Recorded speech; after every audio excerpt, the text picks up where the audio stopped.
तेजस्वी यादव आपको लगता है?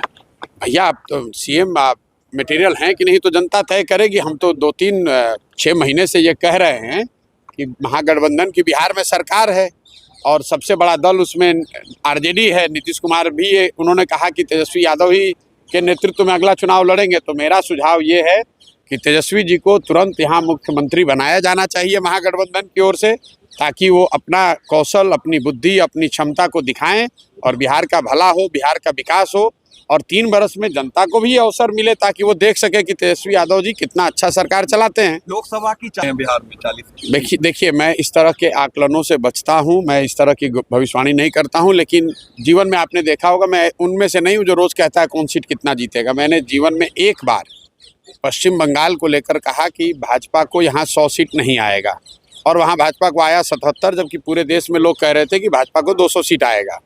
मैं बिहार के लोकसभा के नज़रिए से एक बात लिखकर आपको दे देता हूं, कैमरे पर भी बता रहा हूं। नीतीश कुमार के दल जदयू को महागठबंधन में अगर वो लड़ेंगे तो उनको 5 सीट भी नहीं आएगा। और ये मेरे बयान 2-3 महीने से आ रहे हैं, उनके दल वाले इतने घबराए हुए हैं, उनको मालूम है अगर प्रशांत किशोर कह रहा है कि 5 सीट नहीं आएगा तो नहीं आएगा। इसीलिए वहाँ पो में है कि भाजपा की ओर भागे कि दाहिने भागे कि बाएं भागे। नीतीश कुमार के दल का महागठबंधन के साथ इंडिया गठबंधन में अगर वो चुनाव लड़ेंगे उनको 5 सीट भी नहीं आएगा। अगर आएगा तो पूरे बिहार की जनता के सामने खड़े होकर हम अपनी गलती के लिए माफी मांग लेंगे। Thank you. है जो मैंने आपको आंकड़े बताए कि सिर्फ 1.5% लोग ही सरकारी नौकरियों में बिहार में हैं और इसी 1.5% में आरक्षण का लाभ देकर इन समाज के लोगों को बेवकूफ़ बनाकर इनका वोट लेकर लोग राज कर रहे हैं। आप ये बताइए कि अगर 98.5% आदमी सरकारी नौकरी में है ही नहीं तो उसको आरक्षण अगर आप लागू भी कर दें 100% तो भी क्या लाभ होगा। इसलिए मैं ये कह रहा हूँ, आपने ये कहा, मैंने पहले कहा कि समाज के लोगों को ये चिंता होनी चाहिए कि आप अपने बच्चों को पढ़ाइए और उस दिशा में जनसुराज अपनी ओर से हर जिले से 8 से 10 मेधावी जो छात्र हैं, जो गरीब परिवार के हैं, वंचित समाज के हैं, उनको जनसुराज अपने खर्चे से कॉम्पिटिटिव एग्जाम्स की तैयारी के लिए पढ़ाने की व्यवस्था करेगा। पहले से भी हम लोग बिहार में 100, अभी मैंने कुछ दिन पहले 100 बच्चियों को पूरे बिहार में कंपटीशन के जरिए चुनकर उनका खर्चा हम लोग दे रहे हैं पढ़ाई का। और अभी ये 500 जो मैंने ऐड किया है ये पूर्णतः कर्पूरी जी के सम्मान में उनके नाम पर ये स्कॉलरशिप 500 लोगों को जनसुराज अपने संगठन के तौर पर उनको करेगा। आरक्षण होना चाहिए भाई मैं सबसे पहले शिक्षा होनी चाहिए। मैंने आपको आंकड़ा जो दिया कि जब नौकरी है ही 1.5% तो उसमें चाहे आप 20% आरक्षण करें या 40, मान लीजिए कि आपने 100% आरक्षण कर दिया तो भी तो 98.5% की जो आबादी है उसको तो कोई लाभ मिला नहीं। उसको तो जब तक आप शिक्षा नहीं देंगे, पूंजी नहीं देंगे, स्वरोजगार नहीं देंगे, तब तक सिर्फ आरक्षण का लॉलीपॉप दिखाकर वोट लेते रहेंगे।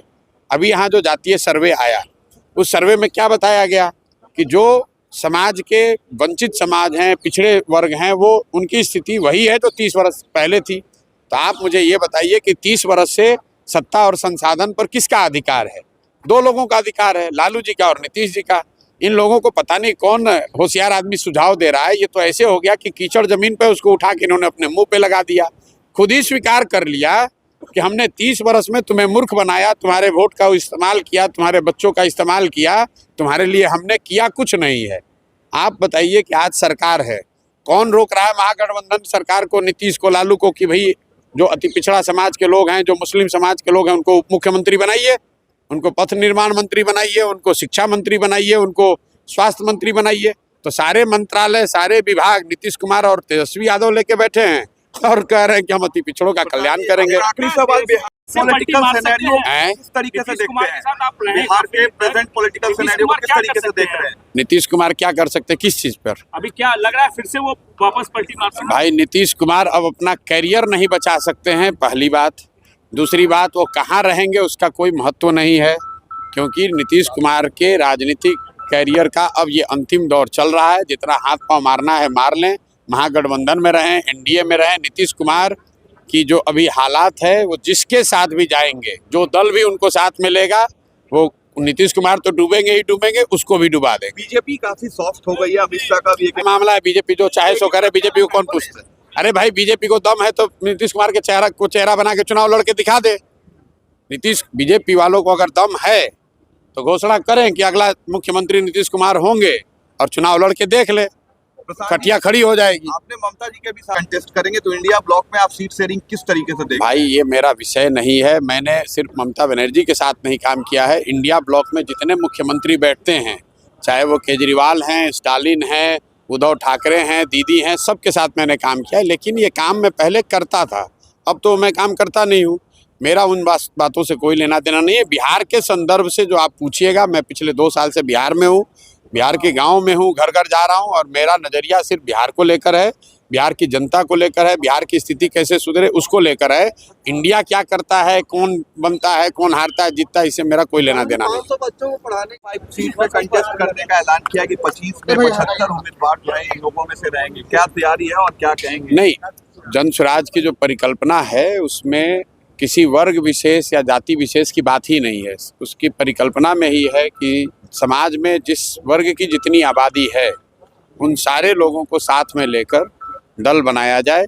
सिर्फ टिकट के लिए नहीं, दल बनाने वाले लोगों में भी सभी जातियों सभी वर्गों की भागीदारी हो, दल के पदाधिकारियों में भी, और जब चुनाव लड़ने की बात हो तो भी सारे वर्गों की जिनकी जितनी संख्या है उनको उतना प्रतिनिधित्व मिले। इसी के लिए मैंने कहा, बिहार के अगर आप आंकड़े को देखेंगे तो करीब 35% जिनको अति पिछड़ा कहते हैं यहाँ पर, मैं ये पिछड़ा आंकड़ा में मेरा कोई यकीन नहीं है, लेकिन जिसको अति पिछड़ा समाज कहते हैं उनकी आबादी अगर 35% है, उस हिसाब से 75 लोगों को उस समाज से विधायकी लड़ने का अवसर मिलना चाहिए। और आज तक पिछले 30-40 वर्षों से जो लोग भी अगड़े पिछड़े की राजनीति कर रहे हैं, उनमें से किसी दल ने आज तक इसका आधा प्रतिनिधित्व भी उनको नहीं दिया है। तो मैंने ये आज जो घोषणा की है, ये आज की घोषणा नहीं की है, तो गांव-गांव जाकर बता रहे हैं कि अगर आपकी जनसंख्या 35% है तो आपके समाज के 75 लोग अगले विधानसभा में जन स्वराज के प्लेटफॉर्म से चुनाव लड़ेंगे। इसमें कहीं कोई दो मत नहीं। और सिर्फ टिकट देने की बात नहीं है, उन लोगों को चयन करेंगे, उनको प्रशिक्षित करेंगे और उनको जन स्वराज के संसाधन से लड़ाएंगे।